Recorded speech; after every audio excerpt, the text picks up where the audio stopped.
The Tipping Point with Mike Tipton is brought to you by Dubby. What is Dubby? Dubby is a clean energy drink that is made to give you focus with no crash, jitters, or angst like those other energy drinks have. They also have no maltodextrin fillers and don't use artificial dyes. Dubby contains vitamins, amino acids, a nootropic, and 150 milligrams of caffeine. W's products are made in the USA in an FDA inspected facility that strictly adheres to GMP manufacturing guidelines. All of the flavors are unique and custom made by W, and you'll never taste our taste anywhere else.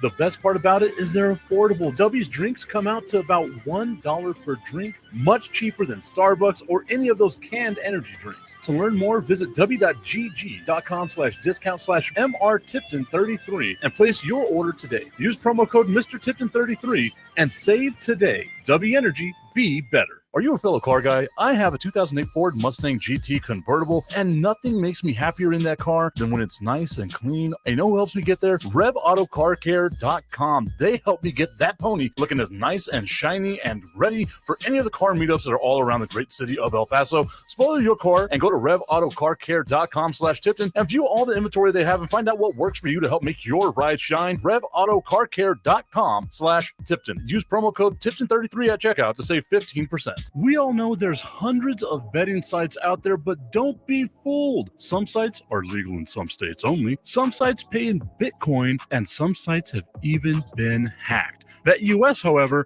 has been in business for over 30 years. Future bets are paying out in the thousands, and if you act right now, you can still bet on the biggest games in sports. Visit BetUS.com, or you can click the link at nessp.info. BetUS, check it out and bet responsibly.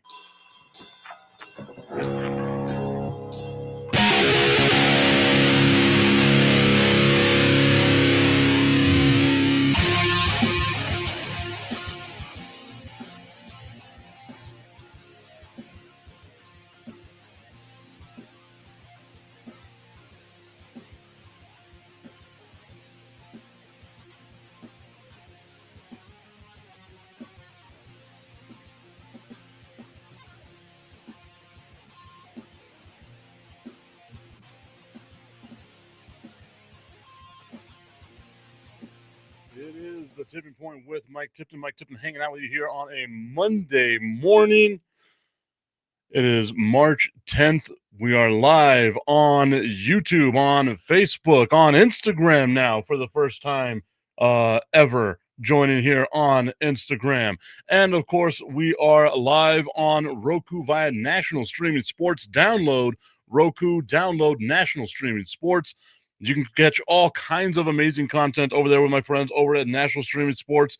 Once again, National Streaming Sports on Roku.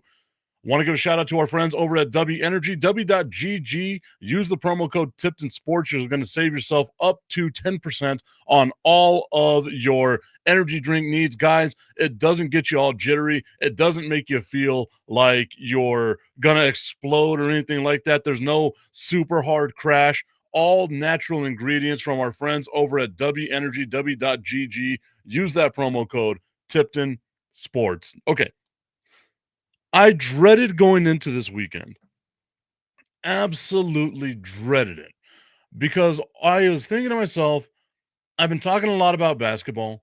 Most of the people listening to the show don't care about basketball. Spent a lot of time talking about baseball. Most people don't care about baseball until the playoffs come in October. Maybe we talk a little March Madness. So I'm watching a ton of college basketball, the men's and women's SEC tournament, the Big 12 tournament, all that stuff, right? I'm watching all that so I can be up to date on who's going to be doing what.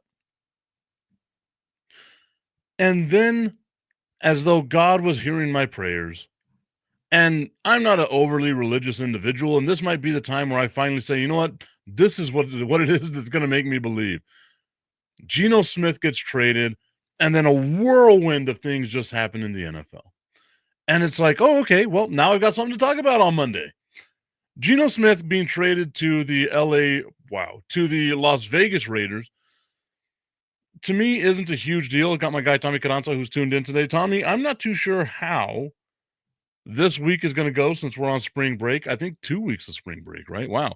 So we'll see what We'll see what audience numbers are like. Currently live over on YouTube. I was trying to get live on X. Something is happening on X. I'm wondering if because that's one of the things that bothers me with X is like I have to pay in order to go live. And if I don't pay anymore, I don't think I can go live. And I think I stopped my payment, but I don't know if I actually did or not. So now I've got to like double check and make sure, which is gonna suck because Jaime Pinkman and Augustine tend to watch on X. Yeah, and it's not doing its thing. So I'll just remove X off of here.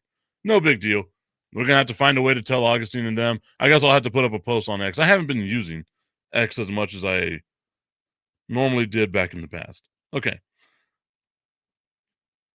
So Geno Smith getting traded to Seattle, or wow, from Seattle to Las Vegas. Not a huge move, at least not to me, but it signifies one thing, especially knowing now that DK Metcalf got traded to the Steelers for a second round pick. This lets you know the Seattle Seahawks are in full rebuild mode, right? Like they must have known something. They must have had some sort of inkling in mind that Tommy, I'm with you. You know what? I'm with you. I've been wanting to move away from it. So I think this is the kick in the pants that I needed to move away from it. Now I will say I do get a large amount of audience on X, so I will have to make a couple of posts like, "Hey, we're not going to be live on X anymore. We're going to be moving over here." Got nothing to do with political reasons. I deleted the app maybe 2 years ago just because I don't know, it wasn't doing what I needed it to do, right? Like, and now I get all my news off of just little alerts that come in via ESPN or Yahoo or whatever news network it is that I use. Want to give a shout out to the people that are tuned in over on Instagram. This is my first time going live on Instagram with this type of platform. So I'm interested to see how that goes, right? I'm also expecting the worst when it comes from the comment section, just because the comment section is a GD nightmare. But we'll see how it goes. We're watching all kinds of things. We're just doing our thing, guys. But Seattle now is in a full rebuild, right? And I said this last week that I thought the NFC West could have been no one but San Francisco's division, especially moving forward, right? Them getting over all of the injuries that they had. I believe at one point it was 22 people that they had on their injured reserve list for the San Francisco 49ers. If they can get over those injuries, if they can just have a healthy team, they traded Deebo Samuel. What are they going to do with that? Blah, blah, blah, blah, blah. But I thought that maybe Seattle, if they were able to bring it all back together, run it back, maybe just maybe they'd be able to do something. There'd be something that they would be able to do with the Seattle Seahawks. And they just don't do it, right? And I think that's the frustrating thing is if you're a Seattle fan is you're close, right? It's not like you were getting blown out. Like they were a team last year that I would bet on all the time to make the cover or have the one random upset. That was what Seattle's role was last year. I don't see them having a huge drop off this year. Now, obviously, DK Metcalf being not wanting to be there and forcing you to basically only get a second round pick, that kind of hurts. But I feel like you could have built something around it. But it's like, okay, Tyler Lockett's out, DK Metcalf is out. F it. Let's just we're gonna get rid of everybody now. Everybody's gone. And now they get rid of Geno Smith. It's going to be interesting to see what they do with the running backs. Are they going to be able to trade some of them? Like how is Seattle going to build going forward? Now they're going to have a ton of draft picks, which is good for them, but that's more like looking forward to the future for what Seattle is going to be doing. Las Vegas, though, I like Geno Smith being in Las Vegas. I don't think Las Vegas should have gone out and drafted a quarterback, which is, sacrilege to a lot of people because I feel like they have a ton of holes that don't necessarily need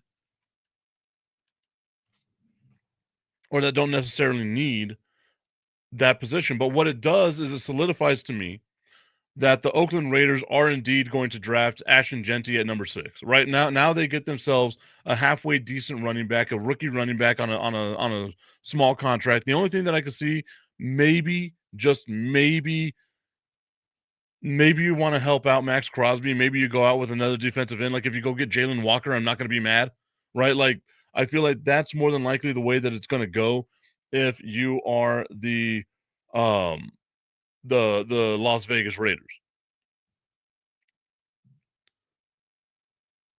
Nonetheless, that's how it kicked off, right? Geno Smith getting traded away. And I'm thinking to myself, okay, I can work with this. We can work with this. I don't have to watch college basketball unrelentingly like I was the other day. I'm happy with it. Cheers, right? Like I get more than I could than I can ask for, more than I am dutifully bound to. And then on Saturday, we get the news that Cleveland signs Myles Garrett to a huge contract extension. I remember telling y'all that he was not going to be traded. There was no way. Like the financials were not going to allow for a trade to happen with Myles Garrett. It just wasn't going to be. And I wasn't expecting to see an extension like that, making Myles Garrett the highest paid player that's not a quarterback in the NFL with what was it, 135 million guaranteed, averaging 20 million a year, more than 20 million a year. And I asked myself, okay, Cleveland restructuring deals, Cleveland doing all the stuff that they're doing. Let's look at what their salary cap is. I should have had that all brought up. Let's see how that impacts Cleveland's salary cap. Now they've got an additional $12 million that the Browns can use in salary cap. You got to remember, prior to the restructures, the Browns about negative 40 million in salary cap. Now they do a couple of restructures along with the NFL giving them the gift of an additional $20 million that they can spend. The Browns now have $12 million that they can spend trying to just add depth to what's going to be a bad roster. A very, very bad roster is what the Cleveland Browns are going to be putting out there next year. Look for them to continue to draft in the top 5. At least that's what I think. And this year, Abdul Carter's there, right? Like Tommy and I were having this discussion on Friday. What are the Browns going to do? For those that weren't on Roku, not too sure what happened there on Friday, but we are back. You didn't get rid of me yet, guys. But on Friday, we were talking about the Browns, what they might do, right? Because I don't think, at least I don't see a need for Tennessee to go out and draft Cam Ward. I feel like Tennessee goes out, gets Travis Hunter. That's the best move for them. If they do get Abdul Carter, I'm not mad at them with that. Tommy Cananza saying 20 million is better than 40 million a year. Those are numbers being expected for Parsons' new contract. The Dallas Cowboys. We're not talking about the Dallas Cowboys right now, Tommy. I'm not going to do it. I refuse. I hate that I love them. I spent this whole weekend rather, thinking maybe, just maybe, second round pick for DK Metcalf. I thought that would be great, right? Obviously, you got to give him a contract extension, whatever. You find a way to make it happen. And they just don't do it. We'll talk about other things that have happened in the world of sports. They don't get Devontae Adams. We'll talk about that coming up in a little bit as well. Tommy, with those moves not being made, I think I'm back on my train of wanting the 0-17. Needing the 0-17 from the Dallas Cowboys. Tommy Cananza saying, but Tip, crying all over the place. I get it, guy. Trust me, I get it. I get it. I hate that I love them. You can get that shirt on TiptonSports.com. I got to be more active on my own website. I do want to give a quick shout out, though, to one of my former students. I basically call him an intern, but a volunteer who does a bunch of stuff for me here with Tipton Sports Broadcasting Network. My guy, Diego Castorita, he has gone out and he is going to be photographing and writing stories about the El Paso Locomotive. He's going to be covering them for us. The USL soccer team that we have here in El Paso, he's going to be covering them because I want to make sure that I'm not just ignoring local stuff while I use the national platform here, but on Fire and Ice, we will be much more of a local type show, which I know is something that Brandon is really happy about. That's Brandon's main thing, is doing that local show. We are going to be bringing back Fire and Ice on March 22nd. We're just looking for a home. So if you know a place out there that you'd like us to broadcast live from, that's where we're going to go, because we want to have more, I guess, audience engagement out there whenever we bring back Fire and Ice. Tommy Canassa saying, I'm with you. I hate that I love them too. I need to find a good marketing strategy for that shirt. Right, Tommy?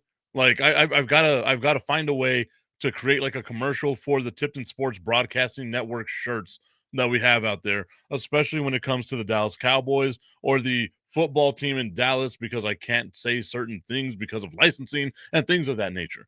But I do hate that I love that team. I genuinely hate that I love that team. Shout out to everyone that is tuned in right now over on Instagram. I can't see comments, so I don't know if they're commenting or not. But if they are, cool. If they're not, I don't care. As long as you're watching, that's all I care about. Let's try to introduce the new Instagram audience, because apparently X don't like me no more. X is my new X. Look at that. Hey, yeah, that's stupid. Anyway, with all the stuff that happens in Cleveland, right? Like now you've got Myles Garrett. You got him for a long-term deal. You were able to get a little bit of money, a little bit of help, right? So now you can sign some rookies. You can do whatever it is that you need to do if you're the Cleveland Browns to hopefully be half-ass competitive this year. I don't think you should be. Just tank, right? That's been my mindset for a lot of teams. Just tank. Don't worry about it, right? Especially if you're Cleveland, because the NFC North is not going to be an easy division to win, especially whenever you sit back and you look at Cincinnati. Looks like they're really trying to do everything they can to run it back, right? To do what Joe Burrow, who's just as good as Dak Prescott, maybe a little bit worse than Dak Prescott. That's not a knock on you, Joe Burrow. It's just who you are as a person, as a quarterback, right?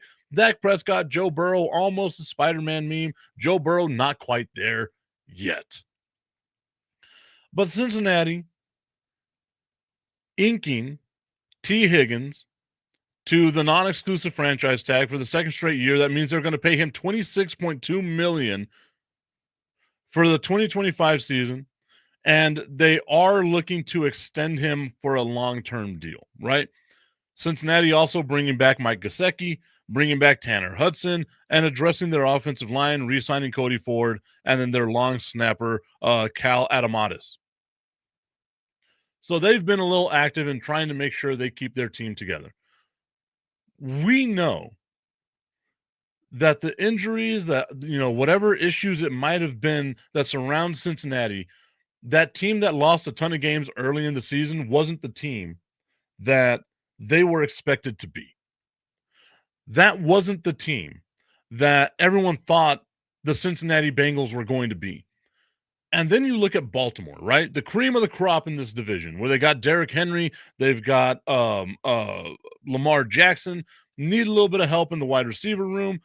Great tight ends in Isaiah Likely and Mark Andrews. I'm still on Mark Andrews' side, despite the fact that he drops the ball left and right in huge moments. And we kept here thinking to ourselves, there's one wild card team here, right? Like in this division, because Cleveland's not going to be that good. What is Pittsburgh going to do? Gary Bryant tuning in over on YouTube saying, good morning, Tip. Good morning to you. I see that Amber Bonda, Texas Terry Paints, Sun City Truck and Bike Show has tuned in over on Instagram.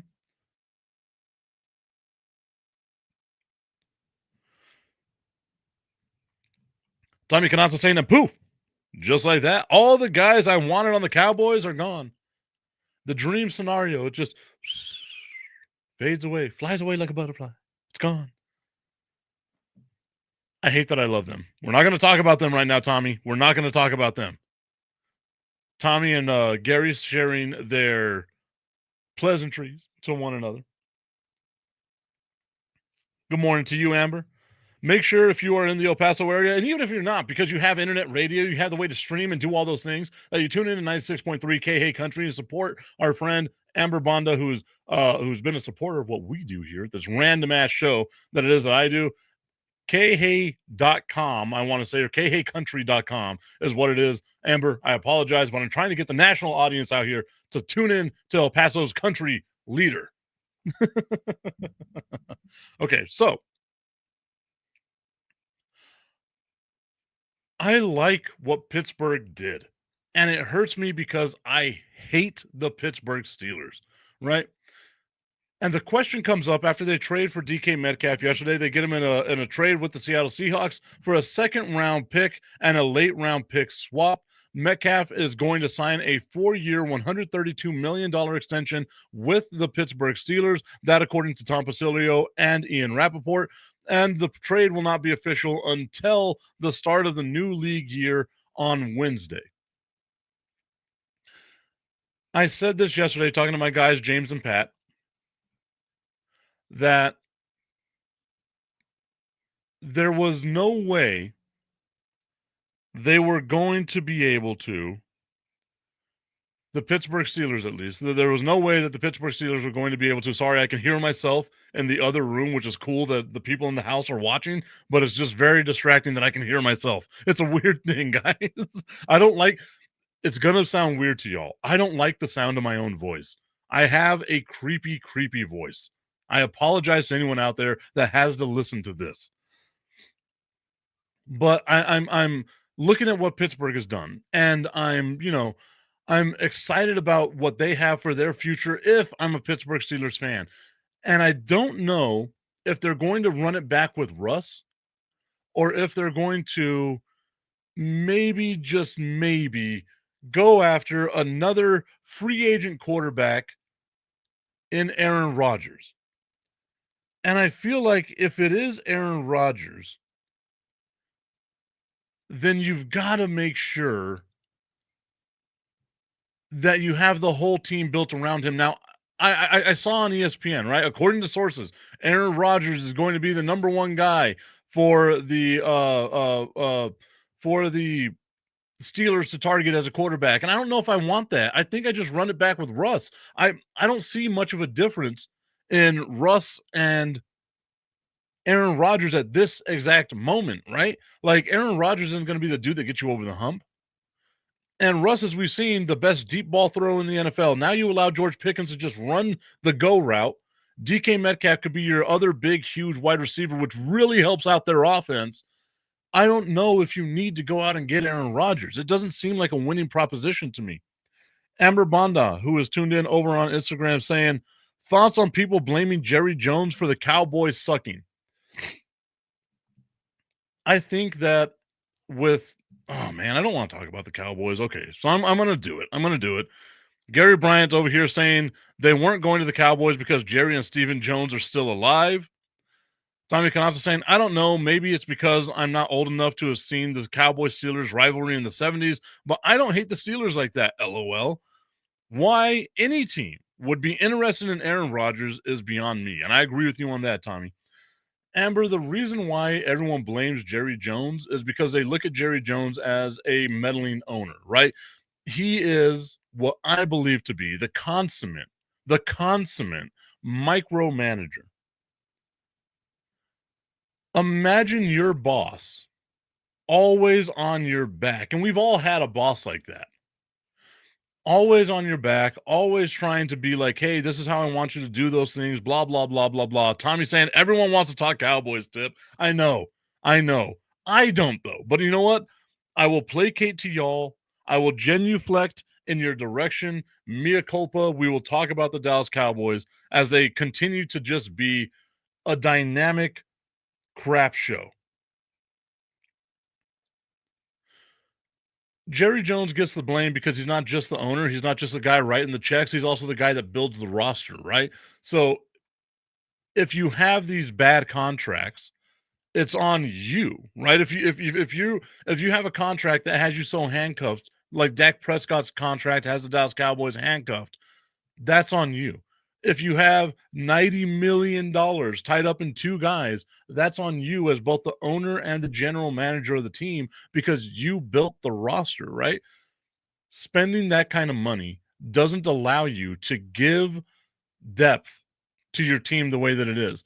And you're not building your team the way that most people now in the NFL would say it's the way to build your team, which is you need to stop what is the second most valuable position in the NFL, the defensive end. You need to stop the other team's defensive end from going through your offensive line and obliterating your quarterback. The Dallas Cowboys haven't addressed their offensive line. They also haven't addressed their defensive line. They have one guy that can always be there in the mix with the quarterback, but when you got that one guy, you don't have enough. You need to have more depth along that defensive line. That's why I'm all about the Dallas Cowboys going and getting Joey Bosa, right? Like, I don't care. Whatever happens out there, if Joey Bosa's still available, you go out and get Joey Bosa.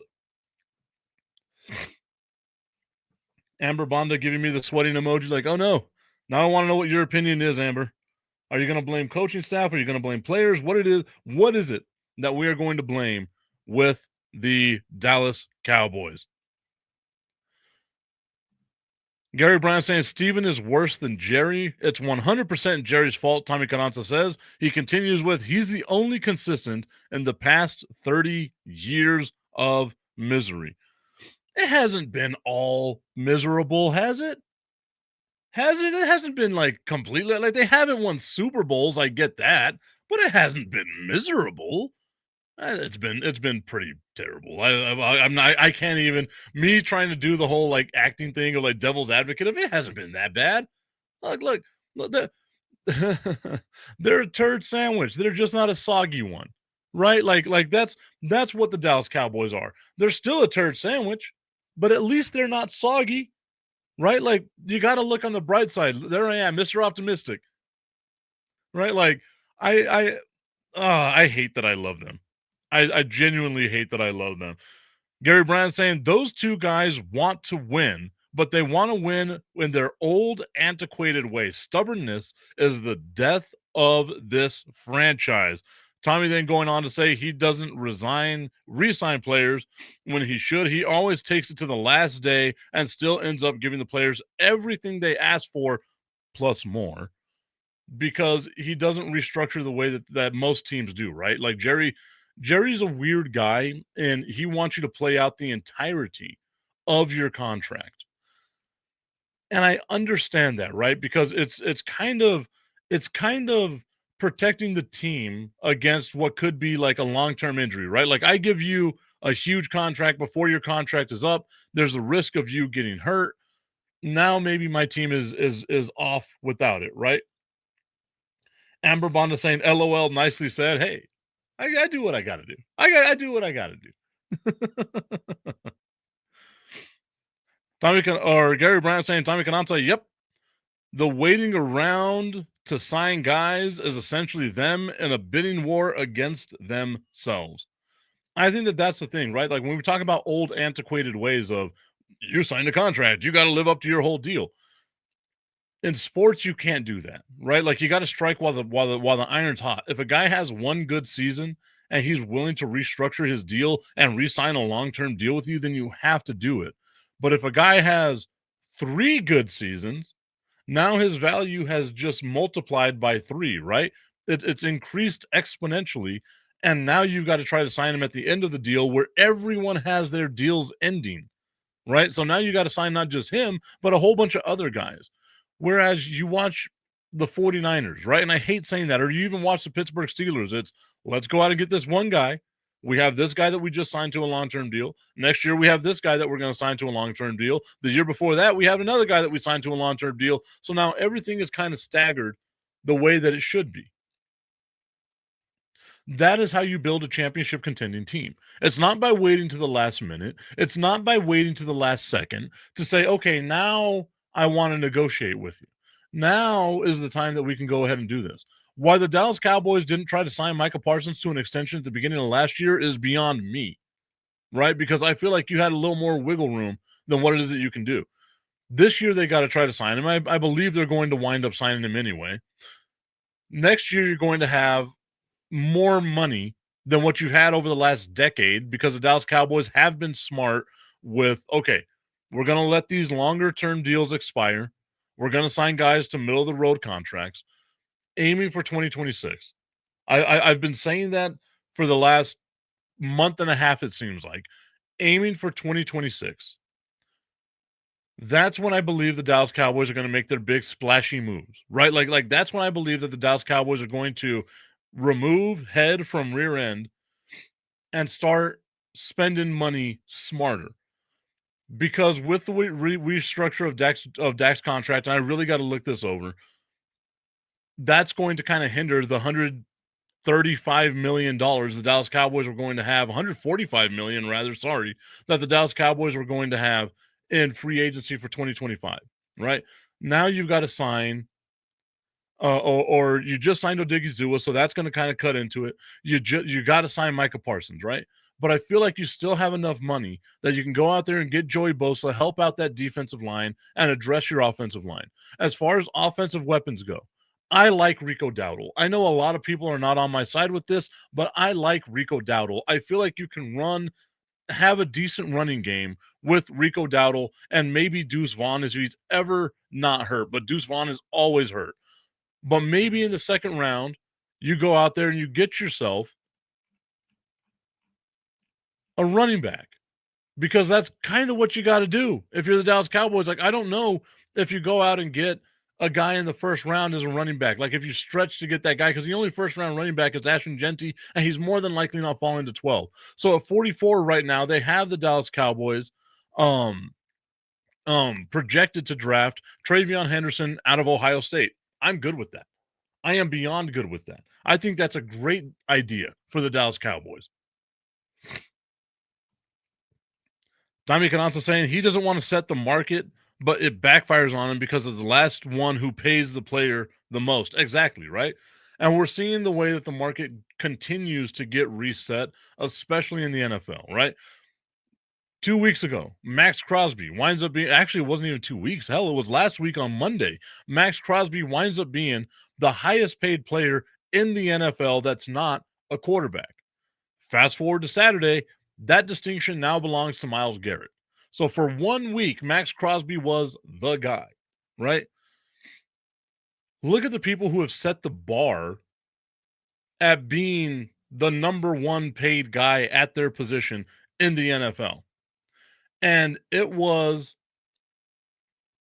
Patrick Mahomes. And then you had Josh Allen. And then you had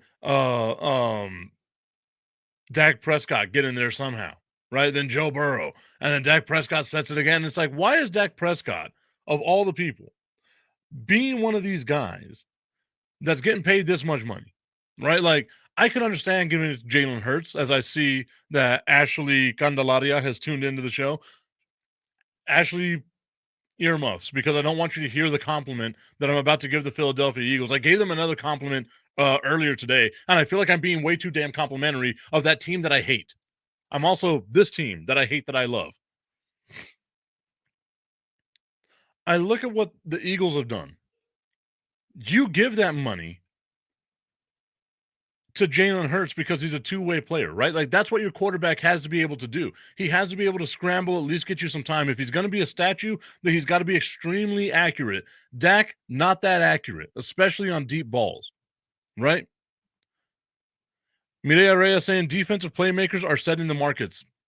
And that's where you see the value is, right? And that's where I think the Dallas Cowboys have kind of missed is, yes, Micah Parsons is going to get his money. He deserves his money. The most important position in the NFL is quarterback. End of discussion, right? It might be the most important position in sports. We're not going to have that debate today. The second most important position to quarterback or in the NFL to quarterback is the guy that can hit your quarterback, that defensive end that can bring pressure and disrupt the game. That is what the second most valuable position in the NFL is, right? That defensive line. If you have a guy that can just relentlessly get to the quarterback, is always constantly causing pressure, no matter how bad the rest of your defense may be, for example, Cleveland and Myles Garrett, then you have a chance on defense to just disrupt, right? Look at how different, how dynamic Dallas's defense was whenever Micah Parsons came back from his injury. Too little, too late, right? That's what it was with the Dallas Cowboys. Too little, too late. They had already gone all the way through this right here.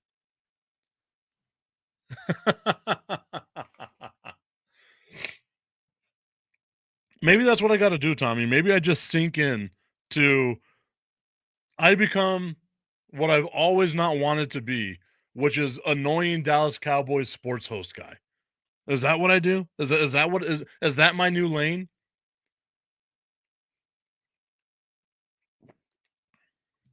Haven't even gotten to talk about Josh Allen getting himself a new contract.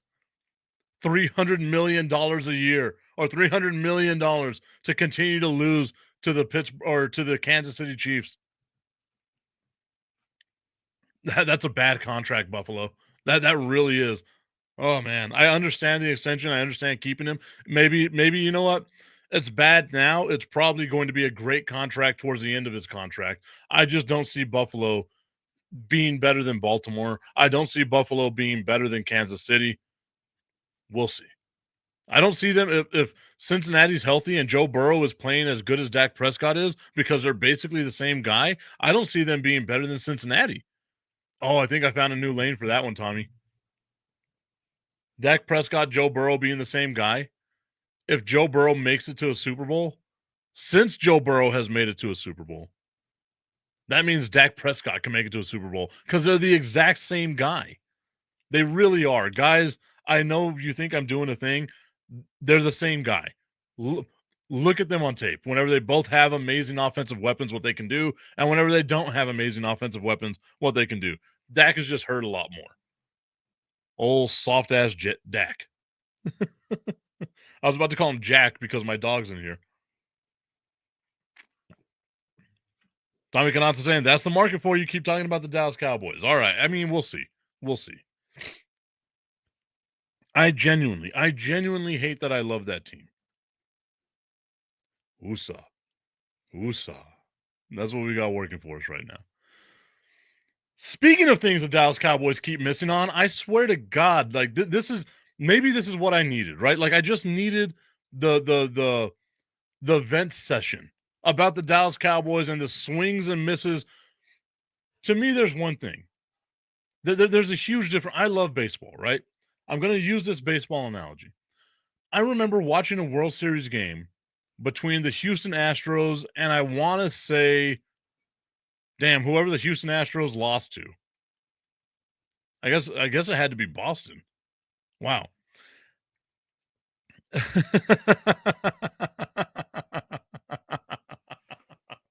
Mireya Reyes with the truest words ever spoken. It's a broken relationship. Get out. Mireya, who's your team? I want to know who your team is because, yeah, I agree with you. It is a broken relationship. They have hurt me. They hurt me all the time. I see that my guy Little Buddies has joined in right now. Little Buddies NM. Y'all got to check that out. Little Buddies. But yes, my relationship with the Dallas Cowboys is a broken relationship. They hurt me all the time. They are the team that disappoints me the most. And the carousel of disappointment has continued. Mireya is a Green Bay Packers fan. Okay. I mean, I get it. I kind of get it. I don't.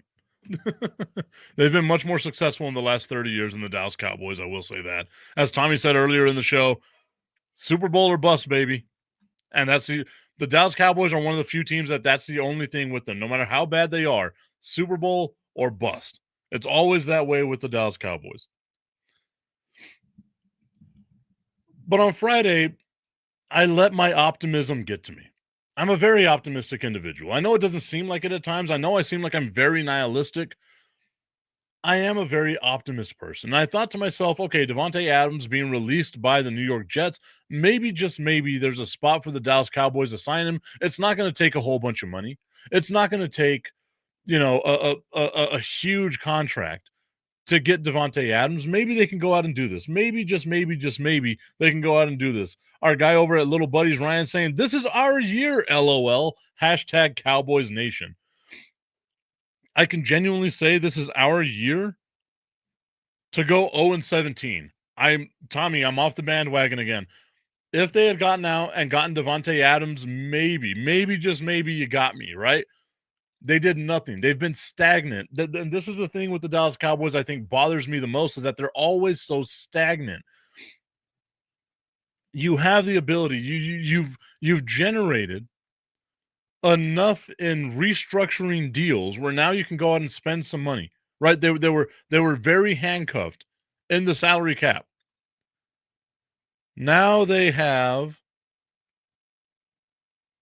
$48 million that they could spend after signing Odigizua to a long-term deal. Now they've got $48 million that they can spend, and they haven't done it. And Tommy's saying flip-flopping, Mike. I'm telling you, this is what this team does to me, man.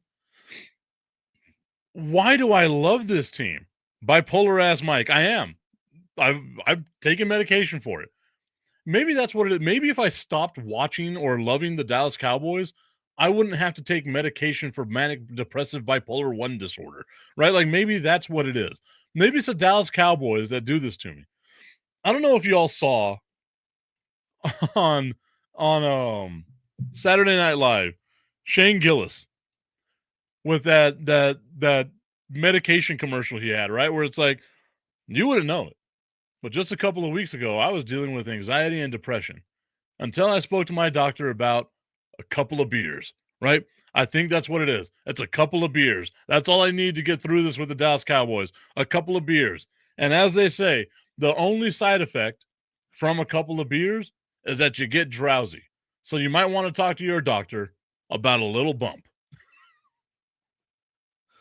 Sorry, Roku. It's been a couple of days since I've been out of pocket on Roku, so I had to let the intrusive thoughts take over, and here we are. Mireya Reyes saying, I see a breakthrough coming. I have thought of this before, right? Like, whenever I got into this career field, I was one of those people that's like, look, you can't let your bias show. You have to, no matter what it is, right? You have to call it down the middle. And I do that a lot with the Dallas Cowboys. I think I'm one of the more level-headed people when it comes to the Dallas Cowboys. I'm just letting the fandom show now, right? But I have thought of this before, right? Of like, okay, to protect my journalistic integrity, I need to just cut my ties with whatever professional sports team it is that I love. And I will just root for the Shield, right? I'll root for the NFL. I love the NFL. I love football. I can watch, I don't care what the game is, I'm watching it. Unless it's a Thursday night football game between the Steelers and the Browns, in which case I love me some Jameis Winston, but I don't want to see the CTE get worse. Such an asshole. So I've always thought to myself, like, if and it won't ever happen because you can't make your heart do something. If I decide that I don't want to be a Dallas Cowboys fan anymore, I'm just going to be a fan of the NFL. And what that does is it makes me a fan of the Dallas Cowboys no matter what. And I hate that's a vicious cycle that I'm in. As if I give up on the Cowboys, I'm just going to root for the league. And therefore, by rooting for the league, I'm rooting for the Cowboys. Because the best storyline in the NFL is the Dallas Cowboys, right? Like, I've experienced this 1,000 times. That's why I started the show with, I don't want to talk about the Dallas Cowboys, but ultimately here we are for the last 30 minutes talking about the Dallas Cowboys. That's the team that no matter what they do, there's always an opinion. I hate that I love this team. I hate that I love this team. I genuinely do. Okay. So, we got about 15 minutes left here in the show. I want to thank you all, one, for tuning in, for being a part of the show, for supporting all the nonsense it is that I do here on the Tipping Point with Mike Tipton. Remember, please, please, please, please, the only way that I can keep doing this is if you go out and support the people that support me. By going out supporting the people that support me, right? That's the only way that I can continue to do this. W Energy, Happy Nuts. You can see the Happy Nuts over here on the side. Oh, over here. Where is it? Right there. Right there. Happy Nuts. Right there. Right? Happy Nuts, Rev Auto, all that stuff, right? Mireya Reyes is being like my therapist on here. I've always said, right? that this show is like therapy for me. I know for some people it could be an escape as well. So I appreciate those that tune in, just watch in the background, don't have to comment, don't do any of that stuff, right? I appreciate that 110%. Midea Reyes saying circular thinking of the abused is in a relationship. It's okay. One day. One day.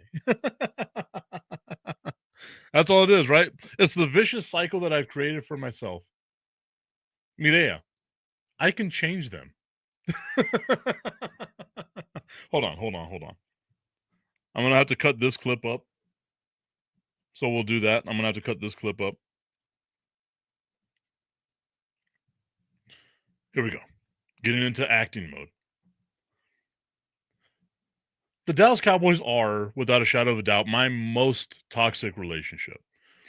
As a kid, they gave me everything that I could have imagined from a franchise. I got to see that team win 3 straight Super Bowls. I was hooked.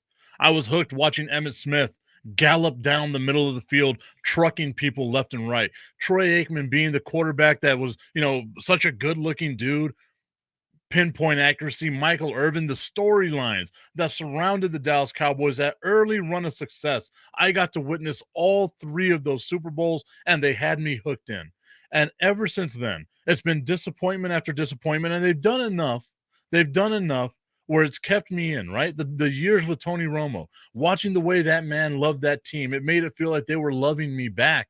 Watching the way that this team has been so close so many times, but just coming up just short, it was like, you know what? I'm here for you. I want to support you on this journey. I want to be with you every single step of the way. But recently, it's just been disappointment after disappointment after disappointment. And I keep thinking to myself, it's time for me to leave. It's time for me to leave. I can't keep, my heart can't handle this anymore. But I watch what they do. And I see that they restructure deals with Dak Prescott. I see that they've got enough money to spend. And it makes me have hope once again. And I keep thinking to myself, I can help change this. Me being here for them, I can help change them. You don't see what I see with the Dallas Cowboys. The smile they give me. Damn it, I almost went through it. The smile they give me whenever they're at their best. Oh, I hate that I love this team. I genuinely do. The circle of emotion that the Dallas Cowboys have me in. I hate that I love them. Want to give a shout out to Hesse Estrella. I see that she has joined in over on Instagram as well. Okay, so now, over the last couple of weeks, we've been talking about division by division, going through, seeing what each division does. Just when I thought I was out, they pull me back in. I'm getting too old for this S word, this excrement. And we've been going division by division. We've been looking at what every team needs, where they draft, how much money they have, etc., etc. Last week, we ended with the AFC South. What is Tennessee going to do? What is Indianapolis, Jacksonville, and Houston? What are they going to do? Today, we are continuing that journey, but we are starting with the NFC West. The teams of the NFC West. So we're talking about the Rams, the 49ers, the Seahawks, who are in full rebuild mode now because they got rid of 2 of their best players, and of course the Arizona Cardinals, who have seemed to be in full rebuild mode for the better part of a century. The team that won the division last year, after getting, or this year, has gotten better, I feel like. The LA Rams signing Davante Adams. They signed Adams to a 2-year deal. I'm trying to see where the money is on this. I don't see where the money is just yet. I'll have to read into it a little bit more. But the Rams get Davante Adams, right? And it seems that they were about to move on from Cooper Kupp. It seemed like they were going to, they're shopping around Matt Stafford out there. This move makes me think, okay, they're not moving on just yet. And it gives them a more dynamic receiver, at least in my mind, than what Cooper Kupp is. So now I'm sitting back, I'm looking at the Rams, and I think to myself, okay, now you got hope. A little bit of hope, a little glimmer of hope, because if San Francisco can't stay healthy, you're the best team in the division. We've seen this time and time again, right? I still believe they have the best coach in the division, and was going to say a different name, is Sean McVay. I always get those two names mixed up, and they're two completely different people. They both blew up on the scene. That was terrible. Oh my God. I can't believe I just said that. I apologize. Sincerely. Not really. There we go. 2 years, $46 million for Davante Adams. That's a middle of the road contract. I feel like the Dallas Cowboys could have done that. 2 years, $46 million for Davante Adams. The Cowboys don't, the Rams do. The Rams get better. Right now, the Rams are projected. The Rams are projected to take Jahade Barron from Texas, one of the better cornerbacks in the NFL draft. I think that that's what they need. They just need help on the defensive end. Their offense, to me, is fun. I like the Rams' offense. Obviously, you know me, I'm a big guy with offensive line. Maybe that's what you go out and get, but I feel like you can get depth on your offensive line. The Rams have a solid offensive line. They've had to have because San Francisco's defense is just so good, right? And then I look at where the Rams are in salary cap right now. And they're, again, middle of the road, right? Number 19 salary cap. They got $34 million that they can spend in salary cap now, following the Davante Adams sign that they just got. So what that means to me is that now they can go out and get some more help.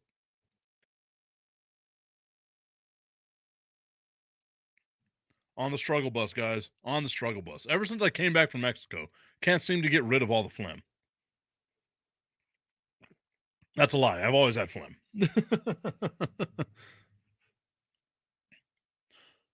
So what are the Rams going to do? Like I like the drafting of Jahade Barron out of Texas. I think that's a great draft pick for them because they need help on the defensive side.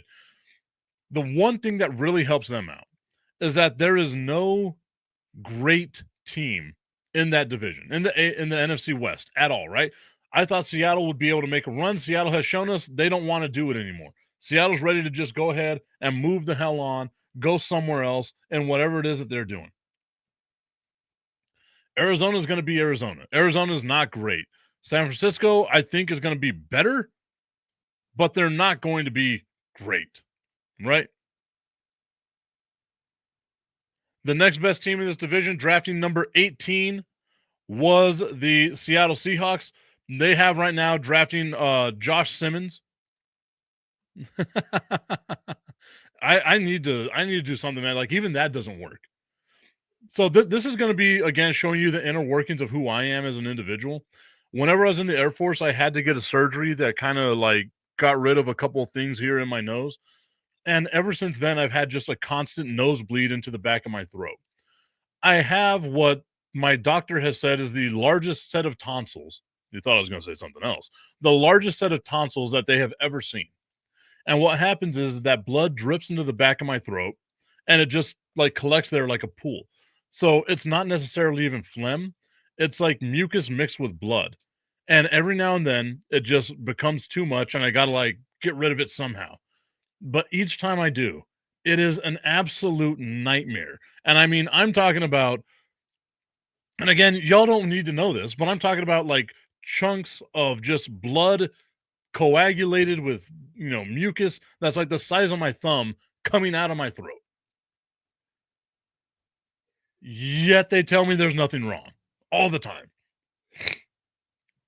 They have told me, though. They have told me that being in El Paso helps make this issue a lot worse. And Tommy, I want to say that Augustine might have witnessed one of the shows that I did where I had to run out of the show because I had just there was blood coming out, guys. Like I was a volcano of just mucus and blood. Sexy.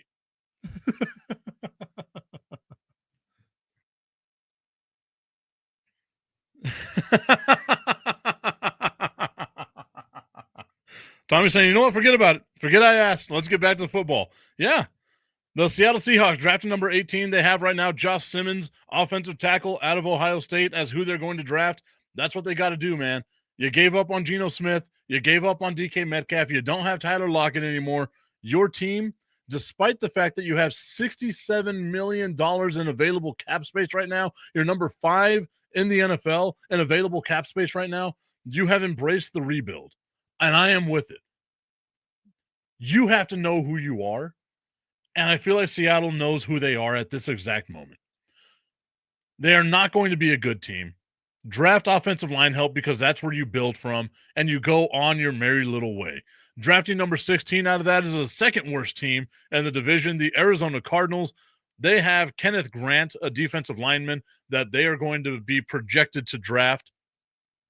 The Arizona Cardinals also have the fourth most money in salary cap space right here, but we don't ever see them spend that money, right? Like, that's the issue that I feel like Arizona has, is they never really spend that money. Seattle is living Mike's Cowboys dream. You know what? That's what it's going to be. The Cowboys are going to be, again, 9-8, just middle of the road, maybe 10-7. You know, they're just going to be there either in the first round of the playoffs or just out of the first round of the playoffs. They're going to disappoint me as they continue to just live in purgatory. And what's going to happen to my team is that they become the disappointment. So now I have to live vicariously through a team that's openly saying, through their actions, right? Actions speak louder than words. Openly saying through their actions, we're done with this season. We're done. Like 2025, not the year for us, guy. We're just going to move on, stockpile draft picks, and go on our happy little way. And I'm with it. Seattle, I'm with you. $67 million in salary cap space. Arizona, $76 million in salary cap space. Neither team is going to do anything this year. And then you have what I believe is the more interesting team, the San Francisco 49ers, drafting at number 11. They were the worst team in that division. And of course, that division was so close, right? Like, neither team was amazing. Neither team was terrible. They were just kind of in the middle of the road. But San Francisco's excuse is, we had a ton of injuries to very important players. And these injuries mean that we get to bring some guys back. Now, Christian McCaffrey, always going to be hurt. The day he was born, doctor grabbed him, spanked him, went on the injured list. He was out for 6 to 8 weeks. That's just Christian McCaffrey's body. That's just who he is as a person. The I in Christian McCaffrey stands for injured list. Like that's just where he is. He's always going to be hurt. But the 49ers rather, are projected to draft offensive tackle Armand Mimbu out of Missouri. I think that's what helps them out, right? They have a dominating offensive line. They have a dominating defensive line. They were just hurt. So now all you have to do is add depth, and you're more than likely in this weak division, 11 wins, 10 wins, wins you the division. I can see that happening with the San Francisco 49ers. I can genuinely see that happening with this team. All right, y'all. I want to thank you so much for tuning into today's show. Look out on Instagram. I'm going to have a new post coming up for a new sponsor that's helping us out there called Cleverman. Visit BeCleverman or BeCleverman.com. Look for all your new male grooming needs. It's for your beard. It's for your face. I use their energizing face wash, and trust me, guys, it's like a whole new feeling. If you grow a beard, if you have a beard, you know what I'm talking about. The beard hides as much acne as it creates.